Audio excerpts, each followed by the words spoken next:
Hello, it's Jen here from May Dynamics. I'm doing a Facebook Live as usual today because I'm trying to keep up a sense of normality in these crazy times we're living in.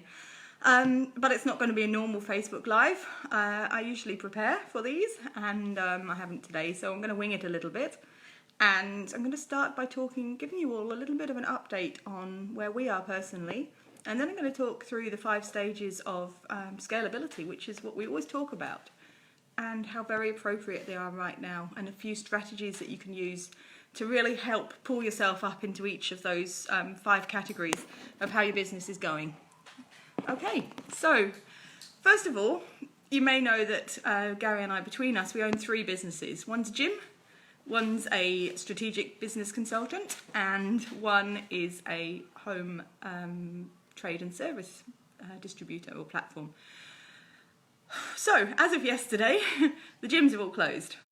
So we've had to move all of our Krav Maga classes online, and we're working very hard to make that possible, including technical issues. Hello, whoever just joined me, it's nice to have you here.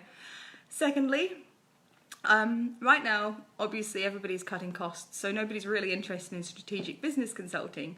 So we're faced with some challenges on how to change our model there.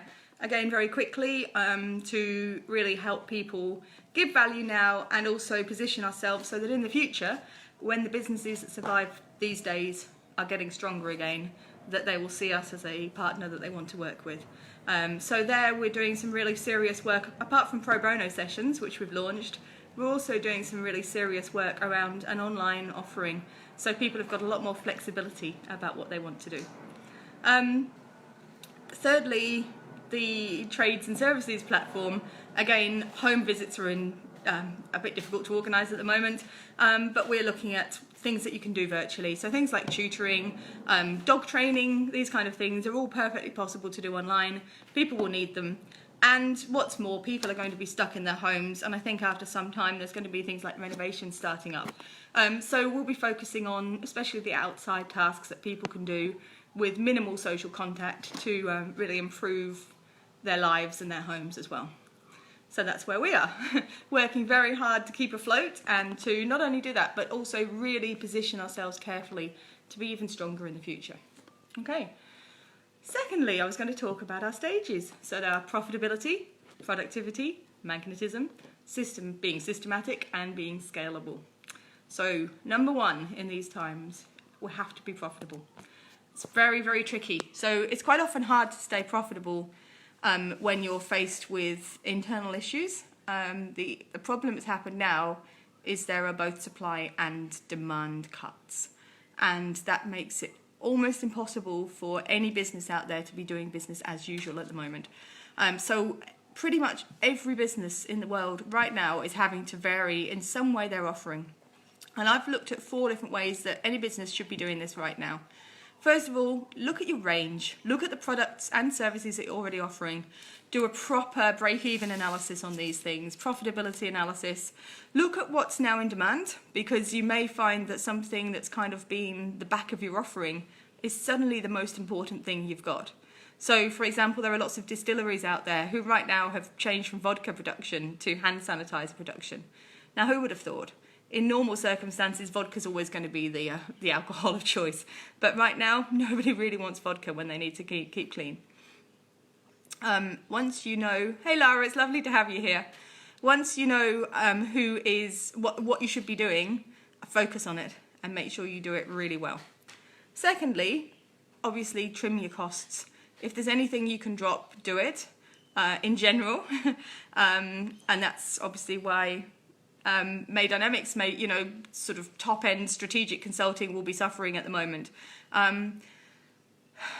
Be careful. Only trim the unnecessary things. So go and do a first review and immediately cut back any subscriptions you might have had, things like that that you can come out of. Don't trim your sales, your marketing, and your business development. And I'll come back onto that in the magnetism part of things, why it's so important to keep your presence out there if you possibly can. Okay, so thirdly, you need to find ways to increase your sales. That's obvious. It's very tricky because basically nobody's buying at the moment. So sell, market, develop business, form alliances. There are all sorts of things you can do. Probably at the moment is the time for discounts and just getting your product out there in any way you can, and freebies and things like that as well.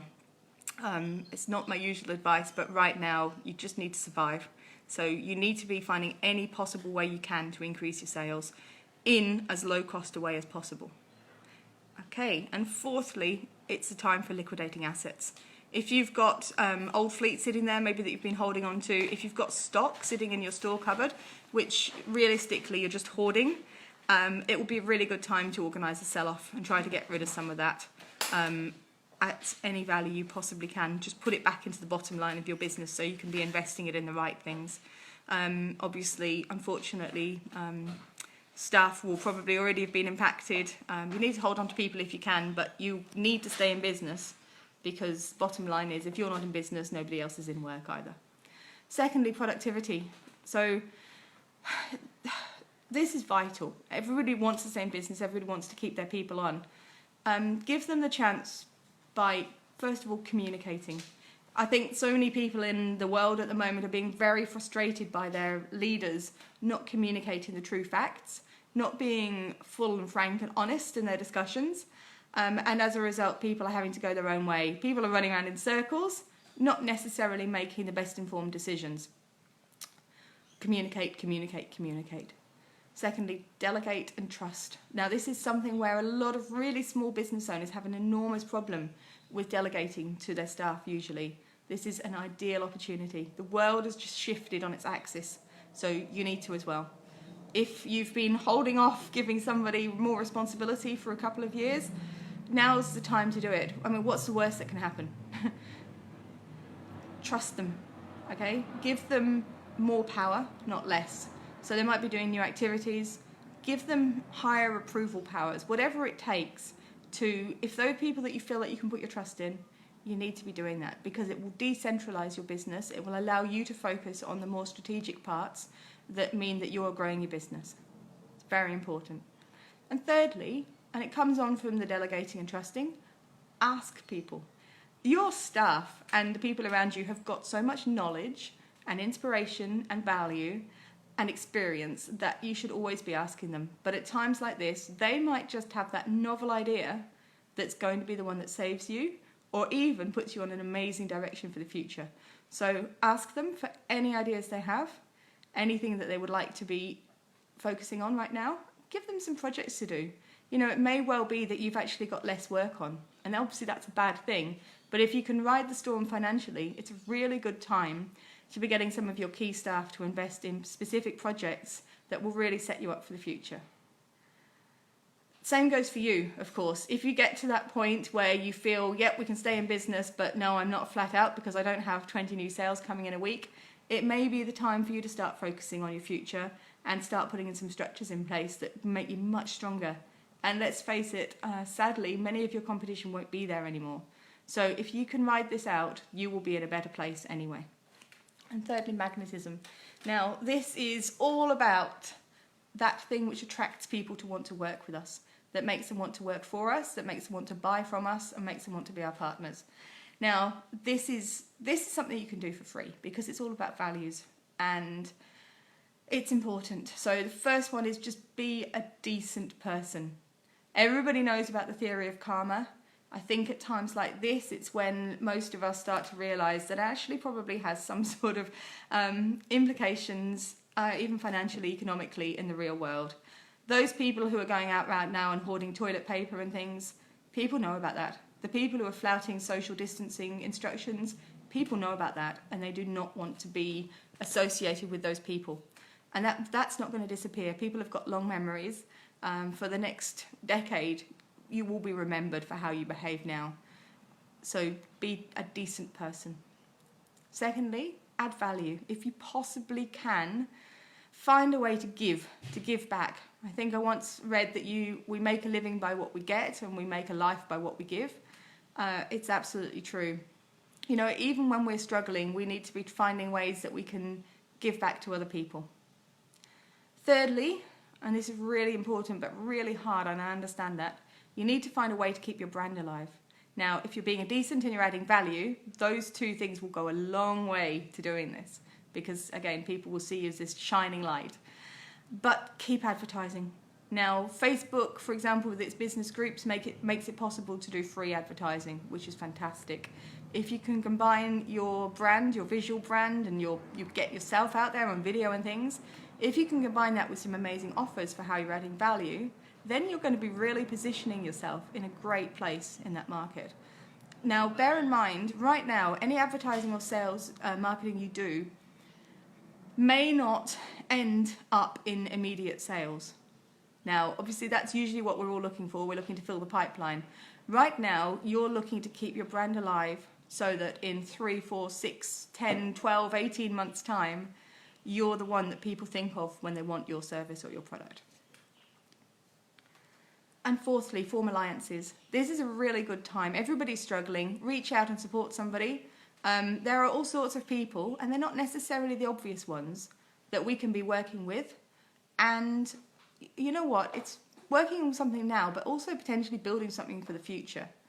You know, if a business consultant and a web designer got together, for example, they could probably create an amazing new business that nobody's even thought of yet. And right now they've got effectively the sort of leisure time to have those creative ideas in a world which is truly gone crazy. But because it's gone crazy, encourages creativity and a new way of thinking and a new way of acting. Fourthly, systematic. So this is so important. You've got your sales enough, you've got your people working as well as they can, you've got people looking to you to be a voice of what they need in the world. When you're systematic, it means things become easier to do. So it's getting your processes and your systems really cranking so that everything your people do is just simple and easy. So in this one, the first thing is look at everything you're doing and strip out anything you don't have to do right now. It's called streamlining. Stop handing things over when you don't need to. Maybe it's best right now that one person handles the whole flow. Stop doing those nice little things that you do, or if you do them, just automate them. And that's the second part, automating. If there's something that you're doing every day and it's taking you 20, 30 minutes a day, now's the time to spend 1 hour doing it right and making sure it never has to be done again the manual way. By doing that, you can incrementally cut out so much of your business. You know, you can easily get rid of 25% of the time that you and your people are spending on daily activities, and you'll be setting yourself up for a much greater place in the future. And lastly, manage by exception. And this goes back to what I said before when we're talking about productivity, trusting your staff. Trust them, give them higher powers of authorization, give them more accountability. Tell them specifically what they need to do, what the rules are, and then only get involved if there's a problem with that. So if customers have got complaints, then they could probably handle it with their own local sales rep. Sometimes it might need to come to you, but you need to know that that's only when it's necessary. And then the last stage of our 5 parts is scalability. And there's not really much to say. Like scalability, we always talk about, is the ability to grow, but also to shrink with minimal impact on your business. So the most scalable businesses right now, hopefully, are looking at themselves, giving themselves a pat on the back and saying, I did it. This is hurting, but it's not hurting as much as it would have done if I hadn't put those things in place. And what I want you all to remember about scalability right now is that how it would feel if you could have looked and you could have gone, you know what, I'd already done it, and I minimised the impact on myself, on my customers, on my staff, and on the community of what was happening as a result of this. And hopefully the next time you can fix your scalability by working with people like May Dynamics, or even just working by yourself on your own business, and remembering that although the day-to-day will always need to take priority, that long-term strategic direction has to be a part of every single day of being in business. So that was a bit of a whirlwind tour of probably about the top 20 suggestions I've got for surviving and thriving at times like this. As I said, Gary and I are doing pro bono business consulting sessions on Thursday and Friday mornings. I'll put the link under this video so that anybody who wants one over the next few weeks is very welcome to sign up. You know, we love, even if it's just supporting you guys, we love talking to you, hearing your stories, and feeling that we're able to help you in some way. So I wish you all the best week you can possibly have. Please remember to ask me questions if you have any, and I will speak to you next Tuesday. Thank you.